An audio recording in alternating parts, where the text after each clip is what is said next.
नमस्कार। चलिए शुरू करते हैं सेकंड पार्ट की डिस्कशन। तो बहुत ही इंपॉर्टेंट आर्टिकल्स हैं और बहुत ही बढ़िया डिस्कशन इसमें की गई है। तो चलिए स्टार्ट करते हैं। तो सबसे पहले मैं बात कर रहा हूँ कि आज जो है 16 अक्टूबर को आज वर्ल्ड फूड डे है। ओके, सो आज के दिन को as a world food day हम मनाते हैं। तो यहाँ पर इसी के ऊपर फूड सिक्योरिटी के ऊपर पूरा का पूरा आर्टिकल है, अच्छे से डिस्कस करते हैं। चलिए शुरू करते हैं। तो स्टार्टिंग में यहाँ पर ऑथर बात कर रहे हैं कि हमेशा से ये डर एक भावना, एक प्रेडिक्शन चलती आ रही है कि जब जब पॉपुलेशन बढ़ती जाएगी तो एक समय ऐसा आएगा कि जो फूड सप्लाई है वो कम हो जाएगी और जो रिजल्ट होगा वो होगा कि अकाल पड़ जाएगा और कन्फ्लिक्ट, झगड़े बढ़ जाएंगे और रिसोर्सेज को लेके। तो ऐसा जो है आने वाले समय में माहौल बन जाएगा, लेकिन ये गलत साबित हुआ है। कैसे गलत साबित हुआ है? ओके, 18वीं सदी से अगर हम बात करें, ओके, तो जो फूड सप्लाई है वो ऑलमोस्ट बड़ी है। जो पॉपुलेशन ग्रोथ है उससे ज़्यादा जो है इसकी ग्रोथ हुई है फूड सप्लाई की। तो यहाँ पर जो मेजर रोल रहा है वो है साइंटिफिक और टेक्नोलॉजिकल इनोवेशन का। ओके, हमने यहाँ पर टेक्नोलॉजी को यूज़ किया है, एग्रीकल्चर सिस्टम्स को चेंज किया है। पहले बैल लेकर हम जो खेत थे उसको जोतते थे, अभी ट्रैक्टर यूज़ कर रहे हैं, ठीक है। जो हले हैं वो यूज़ कर रहे हैं। तो इसके अलावा कल ही मैंने एक वीट की वैरायटी डिस्कस की थी, जिससे जो महाराष्ट्र के कुछ किसान थे जिनको 30 से 45 क्विंटल पर हेक्टेयर जो थे मुनाफा जो बढ़ रहा था उनका। ओके, सो कहने का मतलब तादाद जो है हमने साइंटिफिक टेक्निक्स यूज़ करके बढ़ा ली है। तो ये जो धारणा थी कि अकाल पड़ जाएगा अगर पॉपुलेशन बढ़ती है, तो ये बिल्कुल गलत साबित हुई है। लेकिन साथ ही साथ एक और इशू यहाँ पर डिस्कस किया गया है कि जब पर कैपिटा प्रोडक्शन बढ़ती है, ओके, तो ये इसका मतलब ये नहीं है कि हमेशा ये फूड सिक्योरिटी प्रोवाइड करेगी और एडुकेट न्यूट्रिशन और जीरो हंगर जो है इसकी स्थिति जो है बना देगी। सो देखो, फूड सिक्योरिटी का मतलब यही नहीं है कि अनाज पहुंच गया किसी तक, उसने खाना खा लिया। ओके, लेकिन फूड सिक्योरिटी का यहाँ पर मतलब पहुंचता है कि वो फूड जो वो खा रहा है उसमें प्रॉपर न्यूट्रिशन हो, ओके, और जो है जीरो हंगर की जो सिचुएशन है पूरे वर्ल्ड में बने। हालांकि ऐसी सिचुएशन अभी बनी नहीं है, बहुत सारे लोग जो है भूखे मर जाते हैं। ओके, तो इसको अभी भी टैकल करके चल रहा है और इसको सही करने में वर्ल्ड फूड जो ऑर्गेनाइजेशन है, ओके, सो उसका बहुत अहम रोल है। इसका जो नाम है वर्ल्ड फूड प्रोग्राम।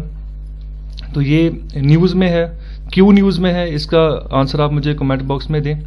तो आगे हम बात कर रहे हैं कि इंडिया में ग्रीन रेवोल्यूशन आया था, तो एक परफेक्ट एग्जाम्पल है कि वहाँ पर प्रोडक्शन बहुत बढ़ी, ओके, लेकिन साथ ही साथ न्यूट्रिशन के लेवल्स गिर गए।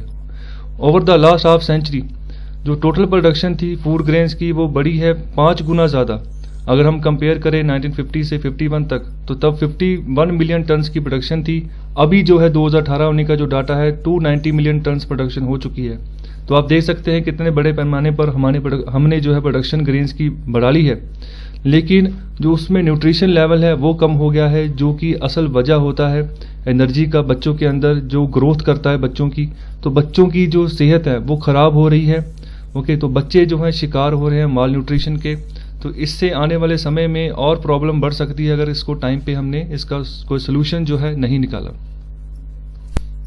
इसके आगे बात कर रहे हैं कि आज जो 22.5% जितने भी अडल्ट हैं वो अंडर वेट है, 38% जो है वो स्टंटेड है, मतलब कि बहुत ही कमज़ोर शरीर है उनका। ओके, सो फर्दर आगे अगर हम कंजप्शन पैटर्न की बात करें अक्रॉस इनकम लेवल, वो भी जो है किसके ऊपर फोकस कर रही है? जो स्टेपल क्रॉप्स हैं, जो सीरियल्स हैं, ओके, सो इनके ऊपर ही जो है ज़्यादातर कंजप्शन हो रही है। जितना अगर हम पूरा का पूरा पैटर्न चेक करें, मतलब ज़्यादातर लोग जो है इन्हीं चीज़ों का सेवन कर रहे हैं। तो आगे यहाँ पर बात करिए, अगर इंडिया में एवरेज हम बात करें तो Indians eat more carbohydrates, less proteins and less fruit and vegetables. Okay, इसके अलावा और बात करें जो हाई प्रोटीन फूड्स होते हैं, वो जो डेयरी प्रोडक्ट्स होते हैं, ओके, दूध से बने हुए प्रोडक्ट जैसे दूध, दही, मक्खन, घी, इसके अलावा जो एग्स हैं, ओके, और लिगोमस, तो ये इन सभी वेराइटीज़ में जो है प्रोटीन भरा होता है, लेकिन इनका सेवन जो है बहुत कम हो रहा है। ओके, फ्रूट भी जो है हम बहुत कम खाते हैं इंडियंस। तो इसके आगे हम बात करें तो ये जो डेयरी प्रोडक्ट्स होते हैं और वेजिटेबल्स होते हैं, इनमें प्रोटीन होता है, ओके, न्यूट्रिशन से भरे पड़े होते हैं। ओके, अगर इनका सेवन इकोनॉमी करती है, लोग करते हैं, तो जो ये प्रॉब्लम्स आती है माल न्यूट्रिशन की, ये कम हो सकती हैं। इसके अलावा नेशनल सैंपल सर्वे ऑफिस जो है NSSO, उन्होंने एक डाटा जारी किया है जहाँ पर एक सिंपल सी उदाहरण लेकर बताया गया है कि जो 50 ग्राम ऑफ लेंटिल है और 25 ग्राम ऑफ जो सोया फूड है वो रिकमेंड किए गए उनकी तरफ से पर डे ये कंजप्शन होनी चाहिए। Indians consume half of that amount of lentils and almost no soya foods. So lentils दालों की तरह होते हैं, दालें होती हैं, ओके। तो ये रिकमेंडेशन है कि पर डे जो है इतनी कंजप्शन होनी चाहिए हर एक इंडियंस के द्वारा। लेकिन ये जो लेंटिल्स है, दालें, ये आधी इसकी कंजप्शन हो रही है और जो सोयाबीन है, सोया फूड्स हैं, वो जो है उसकी कंजप्शन ना के बराबर है। इसके अलावा और बात की गई है कि जो हाई न्यूट्रिएंट फूड है लाइक मिल्क, वो है मिल्क, लेकिन ये थोड़ा सा एक्सपेंसिव है और मोस्टली लोग जो है इसको असेस नहीं कर पाते इंडिया में। इसके अलावा जो एवरेज जो रूरल इंडियंस हैं वो लोग हैं वो कंज्यूम करते हैं only half of the recommended amount of milk. So जितनी मिल्क की अमाउंट रिकमेंड की गई है NSSO के द्वारा, उससे वो भी आधा ही उसको कंज्यूम कर पाते हैं ज़्यादातर, अगर एवरेज इंडियंस की बात करें जो गांव देहात में बसते हैं। इसके अलावा अगर इंडिया की बात करें तो ये लार्जेस्ट प्रोड्यूसर है मिल्क का पूरे वर्ल्ड में, ये भी एक फैक्ट है। उसके बाद हाउस होल्ड लेवल पर अगर बात करें तो food insecurity is not just a problem of low and middle income countries like India. ये भी बहुत इंपॉर्टेंट बात है यहाँ पर कि अगर हम घरेलू लेवल पर देखें कि फूड इनसिक्योरिटी ये मिडिल इनकम कंट्रीज की प्रॉब्लम तो है ही है, लेकिन साथ ही साथ जो स्टडीज जो हुई हैं उसमें ये चीज़ सामने आई है कि जो बड़ी इकोनॉमीज हैं, डेवलप्ड इकोनॉमीज हैं, वहाँ पर भी ये जो फूड इनसिक्योरिटी की प्रॉब्लम जो है पाई जा रही है ग्लोबली। यहाँ पर और बात की गई है कि जो यूनाइटेड नेशन का फूड और एग्रीकल्चर ऑर्गेनाइजेशन है, इसी के बारे में हमने कल भी PIB में अच्छे से डिस्कस किया है कि इसकी जो हेडक्वार्टर है वो कहाँ पर और इसका फंक्शन क्या है। तो इन्होंने एक एस्टिमेशन लगाया है कि जितने लोग अफेक्ट होते हैं फूड इनसिक्योरिटी से, ओके, तो इसका जो अभी आने वाले समय में जो ट्रेंड है ये बढ़ता जा रहा है और ज़्यादा लोग जो है फूड इनसिक्योरिटी का शिकार हो सकते हैं आने वाले समय में। देखिए इस आर्टिकल में फैक्ट्स बहुत ज़्यादा दिए गए हैं, तो जब भी आप आंसर राइटिंग करेंगे या ऐसे लिखेंगे तो ये फैक्ट्स आप वहाँ पर यूज़ कर सकते हैं। बहुत ही इंपॉर्टेंट फैक्ट्स हैं, लेटेस्ट डाटा है, तो बहुत ही इंपॉर्टेंट है एग्जाम के पॉइंट ऑफ व्यू से। तो इसीलिए ये फैक्ट्स हम डिस्कस कर रहे हैं यहाँ पर, इसको ध्यान से सुनिए, बहुत इंपॉर्टेंट है। इसके अलावा 2019 में यहाँ पर बात की जा रही है कि जो 750 मिलियन लोग हैं, ओके, वो लग रहा है कि जो है जो लेवल ऑफ फूड इनसिक्योरिटी है इसके दायरे में आ चुके हैं, ओके। तो एवरेज जो यहाँ पर बात की गई है कि 1 in 10 people in the world, okay. So हर एक जो है एक आदमी 10 में से जो है वो फूड इनसिक्योरिटी से घिरा हुआ है, okay. By 2030 the global number of undernourished is expected to exceed 840 million. तो 840 मिलियन तक इसका अंदेशा है कि बढ़ जाएगा 2030 तक। इसके अलावा अगर वोमेन की बात करें तो ये उनको सबसे तगड़ा हिट जो है इन्हीं को लगा हुआ है, ठीक है। जेंडर गैप जो है वो बढ़ता जा रहा है फूड इनसिक्योरिटी के केस में। वोमेन को ज़्यादा खतरा है फूड इनसिक्योरिटी का, उनको अच्छा खाना नहीं अवेलेबल हो रहा है, ओके, और खाना अवेलेबल ही नहीं हो रहा है, ये भी एक बात है। तो 2018 से 19 तक जो है ये और ज़्यादा गैप बढ़ गया है, जेंडर गैप मेल और फीमेल्स में। और डाटा ये भी बताता है कि जो हेल्दी डाइट है उसकी कॉस्ट भी जो है वो बढ़ चुकी है। अभी यहाँ पर जो है एस्टिमेट लगाया हुआ है कि 1.90 जो है डॉलर पर डे की जो कॉस्ट है हो चुकी है, ओके। सो इसके अलावा ये जो बात की गई है ये जो प्राइस बढ़ा है ये एक अनअफोर्डेबल कंडीशन है, ओके। सो मोर देन 3 बिलियन पीपल, तो इन लोगों के लिए ये सबसे बड़ी चीज़ है। इतना पैसा वो एक दिन के लिए नहीं खर्च कर सकते, खासतौर के अपने खाने के लिए। आगे और बात करें जो हेल्दी डाइट्स हैं, अगर उसकी बात करें तो on average 5 times more expensive than diets that meet only dietary energy needs through a starchy staple.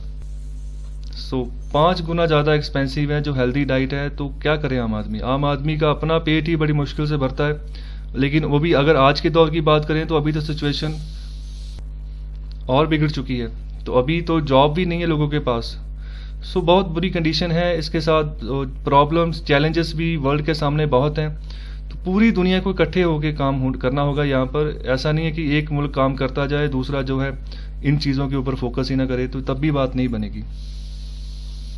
और अगर इंडिया के लेवल की बात करें तो सभी स्टेट्स को आगे आना होगा, सभी स्टेट्स को यहाँ पर फोकस करना होगा, तो तभी जो है बात बन पाएगी। आगे यहाँ पर बात करें एक पैराडॉक्स जो है फूड प्रोडक्शन का, ये एक्सपैंड होता जा रहा है, लेकिन जो न्यूट्रिशन लेवल हैं वो भी कम होते जा रहे हैं। और जो कंजप्शन है, ओके, सो न्यूट्रिएंट रिच फूड्स उसकी बहुत कम हो रही है कंजप्शन अभी, और जो कॉस्ट है वो बढ़ती जा रही है हेल्दी डाइट्स की।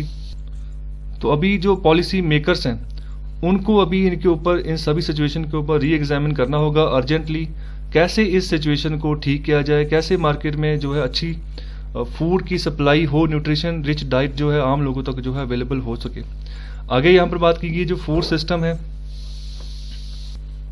वो सिर्फ ऐसा नहीं है कि प्रोडक्शन कर दी बस काम खत्म हो गया। इसमें बहुत सारी एक्टिविटीज होती हैं, जैसे हार्वेस्टिंग होती है, ठीक है, जब हम उसको काटते हैं, फसल को बोते हैं, प्रोसेसिंग होती है पूरी, ठीक है, पानी वगैरह लगाते हैं, पैकेजिंग होती है, उसके बाद ट्रांसपोर्टेशन होती है, फिर मार्केटिंग होती है, फिर कंजप्शन होती है एंड में। तो इन सभी पैटर्न्स को री एग्जामिन करना होगा, ये समय आ गया है, सभी सप्लाई चेन को हमें दोबारा से समझना होगा ताकि कि ज़्यादा से ज़्यादा न्यूट्रिशियस फूड जो है वो प्रोड्यूस किया जा सके और लोगों तक जो है अवेलेबल हो अफोर्डेबल प्राइसेस के अंदर। सो आगे यहाँ पर बात की गई सोल्यूशंस की।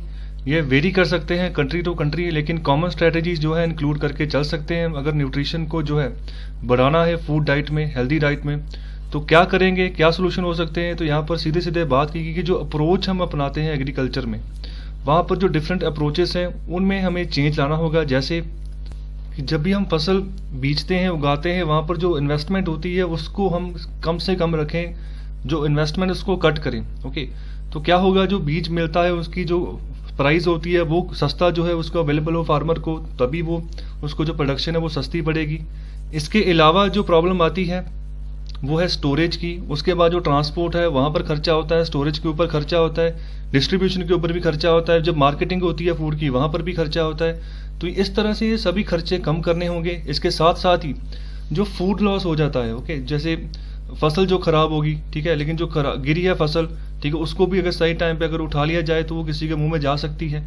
जो वेस्ट निकलता है उसको भी हम यूज कर सकते हैं पोस्ट हार्वेस्ट में। ओके, इसी तरह जो है जो स्मॉल स्केल प्रोड्यूसर्स हैं, जो छोटे किसान हैं, उनकी जो कैपेसिटी है प्रोड्यूस करने की वो बढ़ानी होगी, वो ज़्यादा से ज़्यादा न्यूट्रिशियस फूड जो है प्रोड्यूस करें, और साथ ही साथ उनको सिक्योरिटी भी प्रोवाइड करनी होगी कि जो अगर प्रोड्यूस वो करेंगे उसको मार्केट एक्सेस मिलेगा और मार्केट में उनकी चीज़ जो खरीद ली जाएगी।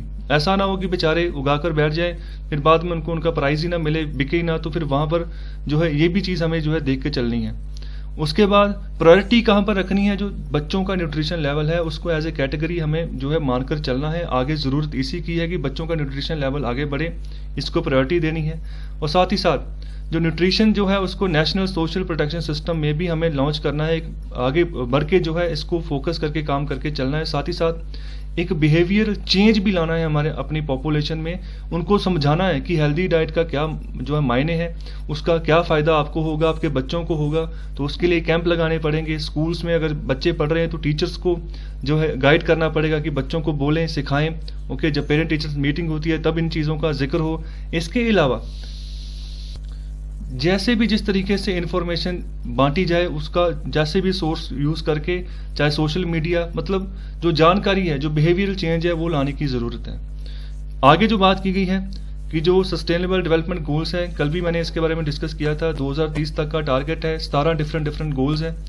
उनमें से जो गोल नंबर 2 है, ओके, वो है यहाँ पर हंगर के बारे में कि हमने हंगर को ख़त्म करना है और इंश्योर करना है कि सभी लोग जो है खाना जो उनको जो है अवेलेबल हो, चाहे वो खास तौर पे जो गरीब लोग हैं उनके लिए, और जो लोग जो हैं अलग अलग सिचुएशंस में रह रहे हैं। फॉर एग्जांपल बहुत सारे लोग हैं जो शरणार्थी बन के रह रहे हैं काफ़ी सारे देशों में, ओके, तो वहाँ पर उनको भी जो है अच्छा खाना चाहिए। ओके, इसके अलावा यहाँ पर और बात की गई है कि जो फैक्ट है, अभी यही लग रहा है कि जो सामने जो दिशा नज़र आ रही है पूरे वर्ल्ड की, कि वो प्रोग्रेस तो कर रहा है, लेकिन जो भी प्रोजेक्शंस लगाई जा रही हैं कि जो जीरो हंगर का गोल अचीव कर लेंगे 2030 तक, ये मुश्किल है, क्योंकि उस ट्रैक पर जो है पूरा वर्ल्ड नहीं चल रहा है जिस हिसाब से चलना चाहिए इस ट्रैक के ऊपर।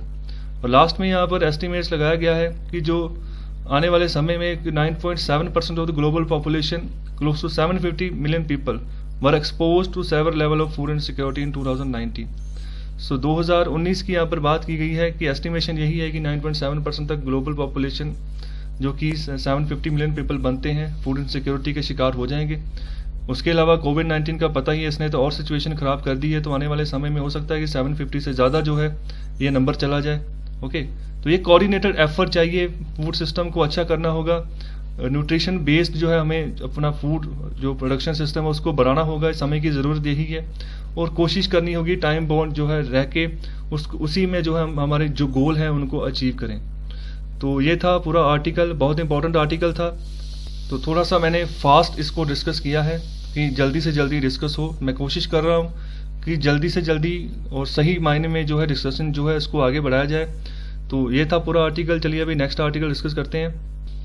तो ये जो आर्टिकल है ये है स्पेशली जो अभी रिसेंटली कुछ बिल्स जो है गवर्नमेंट ऑफ इंडिया की तरफ से जो है इंट्रोड्यूस किए गए हैं, पास किए गए हैं, जो खास तौर से इंडस्ट्री के साथ रिलेट करते हैं, जिसको लेबर रिफॉर्म्स जो है बोला जा रहा है। तो पहले क्या होता था, यहाँ पर एग्जांपल के तौर पर बात की गई है कि जो एक टेक्सटाइल फर्म है, अगर सपोज करो उसके पास 300 से ज़्यादा वर्कर्स हैं, तो वो अपनी वो कंपनी बंद नहीं कर सकते, चाहे वो दिवालिया हो गए, चाहे घाटे में चले गए, बिना गवर्नमेंट की परमिशन से, ओके, बिना गवर्नमेंट के अप्रूवल से। तो यहाँ पर जो लेबर लॉ ये कहता था कि 30 से 90 दिन का नोटिस आपको देना पड़ेगा अगर कोई भी आपने ऐसा एक्शन करना है, ओके, अगर आपने अपनी फर्म को बंद करना है। तो एक जो रेगुलेटरी रजीम है, ओके, तो इससे ये ऐसा हो गया, माहौल ऐसा बन गया कि जो इंडिया का जो टेक्सटाइल फर्म का मार्केट था वो छोटा ही रह गया, ओके, वो आगे बढ़ा ही नहीं। जिनको मतलब कहने का कि अगर किसी ने टेक्सटाइल की कोई फर्म लगाई है तो उसने कोशिश की है 5 या 10 वर्कर रखूँ, उससे ज़्यादा मैंने रखना ही नहीं है, ओके, क्योंकि अगर वो 300 से ज़्यादा अगर बड़े पैमाने पर उसको फैलाता है तो फिर गवर्नमेंट की कंडीशंस आ जाती हैं। तो इस यहाँ पर ऑथर बात कर रहे हैं कि यही एक रीज़न था जिसकी वजह हमारा जो टेक्सटाइल जो मार्केट था वो एक स्मॉल पैमाने पर ही स्टे करके रह गया, आगे बढ़ा ही नहीं, ओके, सो गवर्नमेंट की कंडीशंस की वजह से। तो आगे यहाँ पर डिस्कस किया गया है कि India once had hopes, high hopes from manufacturing. तो किसी समय पर मैन्युफैक्चरिंग में बहुत ज़्यादा होप्स थी पूरे वर्ल्ड को इंडिया से, okay, so it was suppose to be mainstay of employment for the country, okay. कोई समय ऐसा भी था कि एम्प्लॉयमेंट का सबसे बड़ा जो एक मेन स्टे माना गया था, टेक्सटाइल इंडस्ट्री को माना गया था। अभी भी अगर आप देखो जो पंजाब के रीजन है, जो नॉर्दर्न रीजन है, वहाँ पर अभी भी टेक्सटाइल की इंडस्ट्री काफ़ी जो है बड़े पैमाने पर लगी हुई है, ओके। लेकिन हुआ क्या कि जो इंडस्ट्री थी, जो कि मैन्युफैक्चरिंग सेक्टर टेक्सटाइल में बढ़ना चाहिए था, लेकिन ये अपने स्ट्रीम से बाहर आ गया, मैन्युफैक्चरिंग कम होनी शुरू होगी। 1970 से 1980 तक का जो दौर था, यहाँ पर ये शुरू हो गया कि इसका मतलब डाउनफॉल होना शुरू हो गया। सो पर्टिकुलरली यहाँ पर टेक्सटाइल की बात की गई है। लेकिन इसके अलावा जो वियतनाम और बांग्लादेश जैसी कंट्रीज हैं, ओके, इनका जो टेक्सटाइल जो एक्सपोर्ट है वो इंडिया से आगे बढ़ना शुरू हो गया, ओके। तो ये चीज़ यहाँ पर ऑथर जो हाईलाइट करके चल रहे हैं कि बांग्लादेश और वियतनाम जैसे जिनकी आबादी इंडिया से अभी बहुत कम है, लेकिन टेक्सटाइल के एक्सपोर्ट में इंडिया को ओवरटेक कर रहे हैं। तो आगे यहाँ पर जो लेबर लॉ है, ओके, तो इनके ऊपर यहाँ पर ऑथर बात कर रहे हैं। यहाँ पर बात बोली गई है कि जो इंडिया के पॉलिसी मेकर्स हैं इन्होंने बड़ी कोशिश की है डिकेड से कि अपनी जो फर्में हैं लोकल और फॉरेन लेवल पर जो है मेक इन इंडिया के प्रोग्राम के तहत, मतलब इंडिया के अंदर ही टेक्सटाइल फर्म जो है आगे बढ़े, ओके, चाहे टेक्सटाइल हो चाहे और किसी भी कैटेगरी की फर्म हो। लेकिन इसके लिए जो है लेबर रिफॉर्म्स की ज़रूरत है, बहुत कम जो है इसके ऊपर काम हुआ है। आगे यहाँ पर बात कर रहे हैं जो लेबर रिफॉर्म थे वो बहुत ही इनफेमस रहे हैं। थर्ड रेल उसको माना गया था इंडियन पॉलिटिक्स में, अभी से पहले जो पॉलिटिक्स चलती रही थी, ओके। और जो बुरे पॉलिटिशियंस, ओके, मतलब जो हम यहाँ पर पॉलिटिशियंस को यहाँ पर मूर्खता यहाँ पर बोली गई है उनकी कि उन्होंने यहाँ पर फोकस ही नहीं किया, लेबर रिफॉर्म्स के ऊपर फोकस ही नहीं किया। अगर लेबर रिफॉर्म्स लाए जाते तो हो सकता है इंडिया जो है आने वाले समय में, okay, 2.8 million good quality job जो क्रिएट कर लेता, ओके। अभी भी अगर ये रिफॉर्म आते हैं तो यहाँ पर बोल रहे हैं कि इतनी जो है नई जॉब्स क्रिएट की जा सकती हैं फॉर्मल सेक्टर के अंदर। तो आगे यहाँ पर ऑथर बात कर रहे हैं कि इसके लिए पॉलिटिकल करेज चाहिए अगर ऐसा कोई रिफॉर्म लाना है। तो अभी रिसेंटली नरेंद्र मोदी गवर्नमेंट ने जो है इन लेबर रिफॉर्म्स के ऊपर जो है लेजिस्लेशन पास किया है। तो कौन कौन से लेबर रिफॉर्म्स हैं? सो industrial relation code 2019, occupational safety health and working conditions code 2020, code on social security 2020, okay. ये 3 लेबर कोड्स हैं जिनके ऊपर जो है गवर्नमेंट ऑफ इंडिया ने इनको बिल को पास कर दिया है। तो ये जो तीनों कोड्स हैं ये फोकस कर रहे हैं सोशल सिक्योरिटी के ऊपर, इंडस्ट्रियल रिलेशंस के ऊपर और ऑक्यूपेशनल सेफ्टी के ऊपर। और यहाँ पर आगे बात बोली गई है कि ये जो स्ट्रक्चरल रिफॉर्म्स हैं, ओके, ये जो है there are the detractors of such structural reforms but one must understand the context behind such legislation.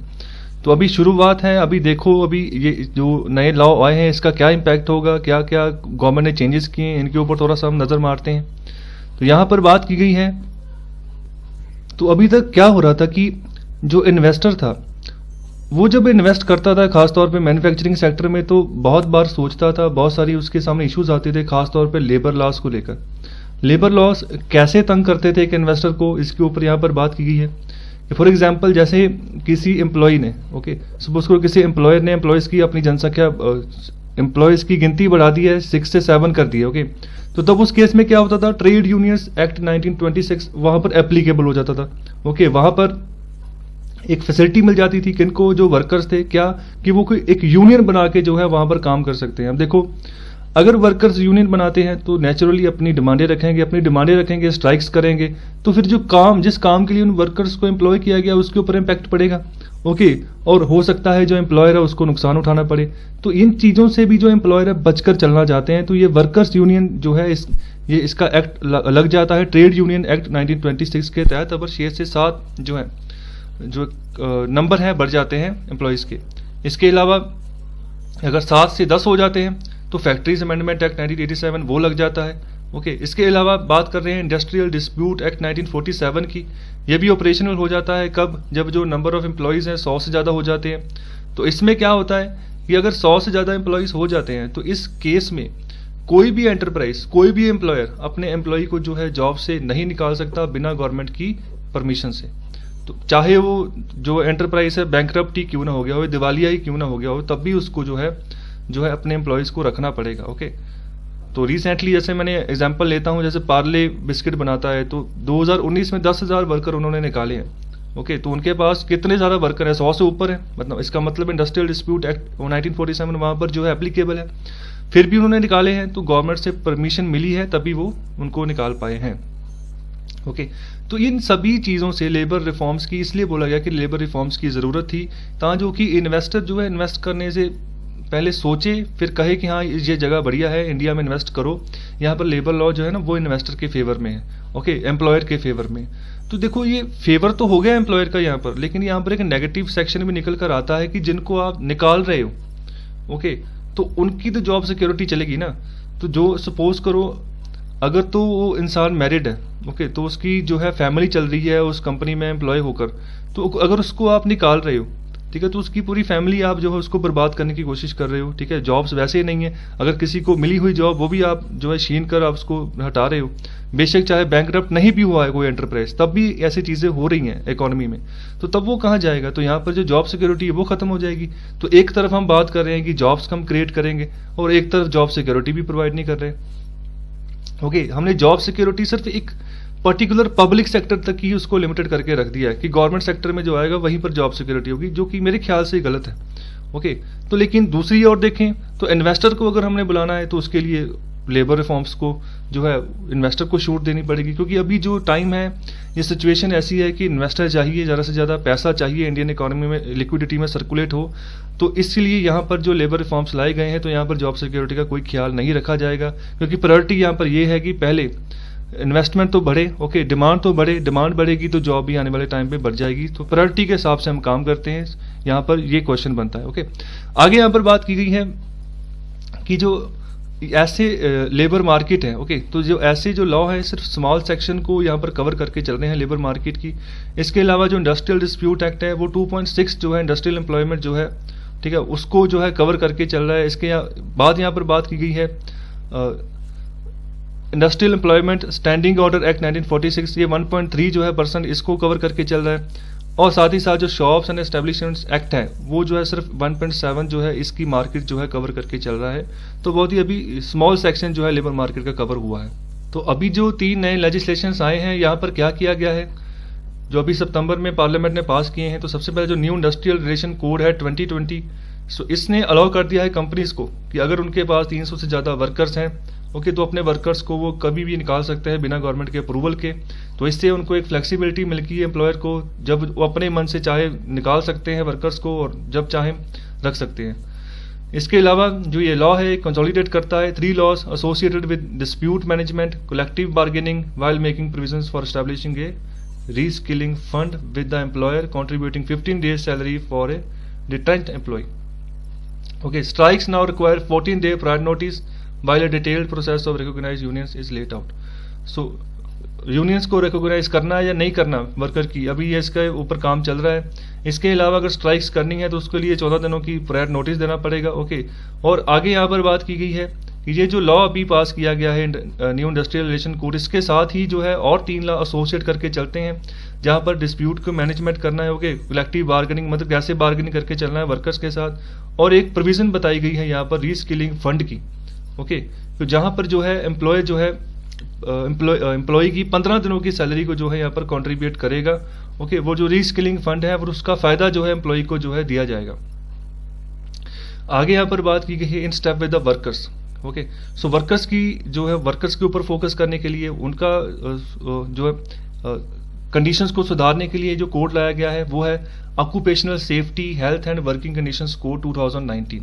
Okay, तो ये जहाँ पर जो है 13 जो है लॉ जो है कंसोलिडेट कर रहा है, गवर्निंग कर रहा है किसके ऊपर, health safety and working conditions for labour. Okay, तो इसके अंदर 13 लॉज है जो स्पेशली हेल्थ, उनकी सेफ्टी और वर्किंग कंडीशंस के ऊपर फोकस करके चलेंगे। सो वर्किंग कंडीशंस भी अब देखो, अगर कोई कंपनी लगा रही है तो हवादार वहाँ पर जो है एरिया होना चाहिए जहाँ पर वो काम कर रहे हैं। ओके, ज़्यादा गर्मी ना हो, ओके, और ज़्यादा ठंड ना हो, अगर प्रॉपर जो है हवा जो है क्रॉस करनी चाहिए। ओके, ऐसी अच्छी वर्किंग कंडीशंस हो। बहुत सारा इकोनॉमी ऐसी वर्किंग कंडीशंस में चल रही है जहाँ पर कमरे ही बंद है। ओके, हवा की सर्कुलेशन कोई है ही नहीं है, तो ये भी यहाँ पर गलत है। इसको सही करने के लिए ये कोड लाया गया है। इससे भी फ्लेक्सिबिलिटी आएगी आने वाले समय में। स्टेट गवर्नमेंट्स जो है उनको वो लॉ होगी कि वो जो है न्यू फैक्ट्रीज जो है जो भी उनके यहाँ लगेगी वहाँ पर नई प्रोविजन जो है वहाँ पर बताई जाएंगी कि कोविड-19 के चलते आपने किस तरह से जो है अपनी वर्किंग कंडीशंस रखनी है, जो भी आप कंपनी लगाओगे किस तरह से आपने अपने एम्प्लॉयज़ को रखना है। ओके, सो कोविड-19 के चलते तो और ज़रूरी हो गया है इन सभी गाइडलाइंस को सही तरीके से लागू करने के लिए। इसके साथ ही वुमेन को जो है यहाँ पर काम करने की इजाज़त मिली है कि नाइट शिफ्ट में वो काम कर सकती हैं। इसके अलावा आगे बात की गई जो कॉन्ट्रैक्ट वर्कर्स हैं, ओके, उनको अभी जो है ट्रीट किया जाएगा direct employees of A company. पहले इनको डायरेक्ट एम्प्लॉय नहीं माना जाता था। ओके, मीनवाइल जो माइग्रेंट वर्कर्स हैं जिन्होंने बहुत ही हार्डशिप अभी रिसेंटली फेस की है, जो है बेचारे चलकर जो है पैदल चल के अपने अपने घरों तक पहुंचे हैं, कोई साइकिल पे पहुंचा है, तो उनको भी ग्रेटर प्रोटेक्शन यहाँ पर ऑफर की जाएगी। स्टेट गवर्नमेंट जो है उनको चाहिए कि ऐसे वर्कर्स का अच्छा रिकॉर्ड जो है उनको मेंटेन करके रखे। इसके अलावा जो माइग्रेंट वर्कर्स हैं, ओके, वो अलाउ है कि वो जर्नी अलाउंस उनको मिलेगा साल में एक बार। ओके, जर्नी अलाउंस ये अभी इंट्रोड्यूस किया गया है कि अगर उन्होंने आना जाना है उसके लिए उसको पैसे दिए जाएंगे अपने घरों तक अगर जाना है, घर से फिर कंपनी में आना है। Okay, along with the gaining access to public distribution system. So public distribution system जैसे खाना मिलता है सस्ते रेटों पे, वो भी उनको एक्सेस जो है प्रोवाइड किया जाएगा माइग्रेंट वर्कर्स को। तो तीसरा जो रिफॉर्म है वो है कोड ऑन सोशल सिक्योरिटी 2019। ये जो इसके अंदर फिर 9 लॉज हैं, ठीक है, 9 लॉज हैं जो सोशल सिक्योरिटी वर्कर्स की उसके ऊपर फोकस करेंगे। सोशल सिक्योरिटी एक तरह की जैसे पेंशन होती है कि जब वो वर्कर्स जो काम करते हैं उनको एक तरह की सोशल सिक्योरिटी प्रोवाइड की जाए जब वो बूढ़े हों। ओके, तो यहाँ पर कुछ तरीके यहाँ पर अपनाए जाते हैं। खासतौर पर जो गवर्नमेंट एम्प्लॉय होता है उनका EPFO अकाउंट बनता है जहाँ पर उनकी सैलरी का कुछ हिस्सा रखा जाता है। उसमें एम्प्लॉयर भी जो है अपना उस 10% सैलरी का पैसा डालता है, 10% एम्प्लॉय की सैलरी से पैसा काटा जाता है, तो फंड जमा होता जाता है। ओके, तो उसको फिर पेंशन के रूप में बाद में एम्प्लॉय निकाल सकता है जब उसको जरूरत हो। आगे यहाँ पर बात की गई है कि वर्कर्स की सोशल सिक्योरिटी के ऊपर 9 लॉज जो है पास किए गए हैं, जिससे एक टेम्परेरी नेचर ऑफ एम्प्लॉयमेंट जो है वो प्रोवाइड किया जाएगा इनफॉर्मल सेक्टर में, खासतौर पर जो प्लेटफॉर्म वर्कर्स हैं उनके लिए। ओके, आगे यहाँ पर रजिस्ट्रेशन जो है सोशल सिक्योरिटी बकेट के तहत जो है वो अभी शुरू की जाएंगी। ओके, सो अभी यहाँ पर जो रजिस्ट्रेशन है under social security bucket have been reduced from 4 to just 1।